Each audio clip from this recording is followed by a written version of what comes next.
Sa Biblia kasi may lugar ang pisikal na pagdidisiplina o pagpalo. Pero dapat tama ang paggamit ng pamalo. Ang salitang pamalo sa Biblia ay tumutukoy sa isang patpat o malipis na kahoy, hindi po senturon. At ito ay ginagamit sa Gawin mo agad! Ditong isang anak parang kulang ang isip. Nakita ko wala na lang ginagawa kundi mag-cellphone. Yun ba, turuan mo, kahit na balimbawa kulang ang isip niyan, turuan mo maghugas ng pinggan, magwalis, pero puro cellphone. Ano ang mangyayari dun sa anak mo?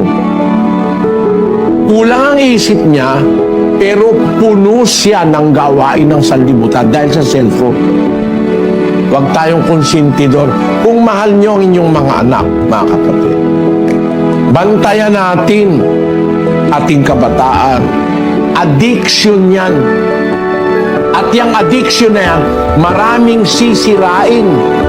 Sisirain ang iyong katawan, sisirain pa ang iyong kaluluwa at espiritu.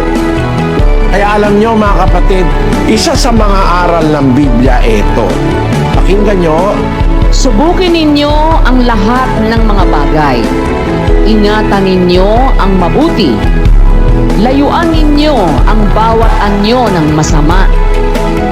At pakabanalin kayong lubos ng Diyos din ng kapayapaan. Kung hindi mo iningatan ang mabuti, hindi ka lumayo sa masama, you are practically destroying your whole being.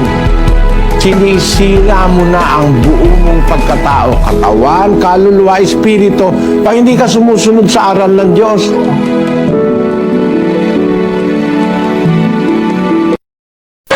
Ngayong nakasumpong ka ng mabuti, huwag kang magpatumpik-tumpik, huwag kang magpa-delay-delay, huwag kang magpabukas-bukas. Pagkakasumpong mo ng mabuti, gawin mo agad.